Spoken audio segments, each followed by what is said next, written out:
Belief-driven attachments. Let's talk about it.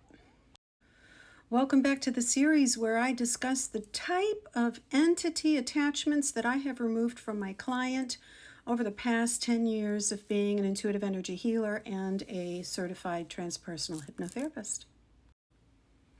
So I'm operating from the premise now that we are, and I know this, we are divine creator beings.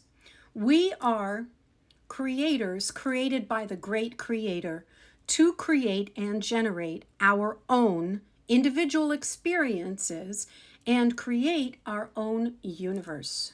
Y-O-U, universe. So we have the capability to generate a part of our mind that is so convinced that we are, or that it is, a bad person, a dark person. Beliefs generated that will almost represent like an entity attachment. So the way that works is, again, let's say you are a child that has incarnated in a family filled and fraught with abuse. And all you hear from the time that you can understand words is that you're no good, is that you're a piece of crap, is that you're good for nothing. And you hear this over and over and over and over again throughout your childhood. So now your subconscious mind has been programmed and traumatized through trauma to believe that you are unworthy, that you are garbage, that you are a piece of crap. And so because we are divine creator beings and because we generate our reality because of our beliefs and our thoughts and our emotions, guess what happens? Each relationship that you draw to you is going to reinforce this internal belief that you are nothing. So when we have these beliefs and we are generating situations in our lives that reinforce these beliefs, one of the most natural responses is anger, unfortunately.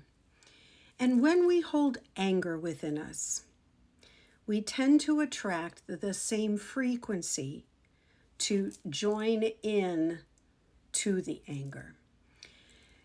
Could this be considered an attached entity? It's almost as scary as an attached entity, but what ends up happening is that these feelings of abandonment, and truly we all feel the separation from source from coming down into this incarnation, this sense of abandonment, this sense of resentment grows and grows and grows and grows within us. And it ends up almost taking a life of its own. Sometimes it buries very deeply. Sometimes it bursts forth from us as if we had, and I remember a time in my life where I called it the green-eyed monster. So we are chemical beings. We run on chemistry. We run on hormones. And male or female, when the anger hormone, it's not an anger hormone, sorry.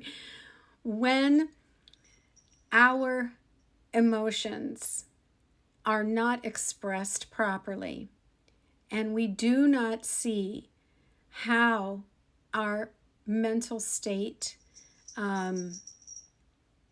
is manifesting, we could call it a dark energy, a dark attachment. You could feel like you're possessed.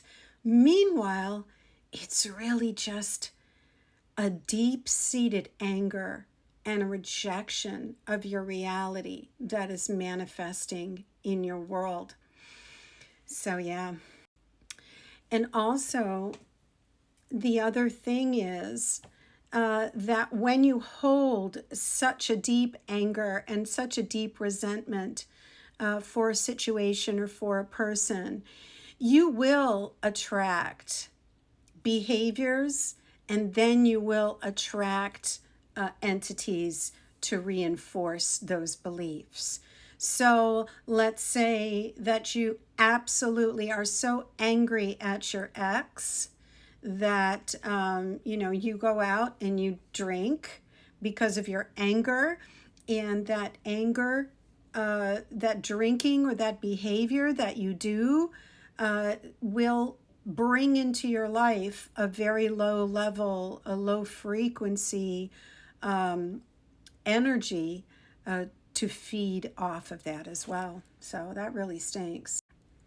So usually when I'm dealing with a self-generated belief, we, in the sense of the hypnotherapists and the way that I've been trained, I will work directly with that part of the mind and just shift the belief system.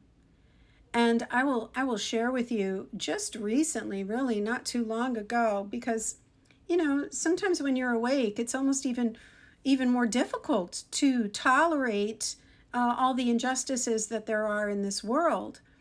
And I had a block, and I went to a hypnotherapist, and golly, the anger, the resentment that bubbled up from within me, I was like, damn, that's not me.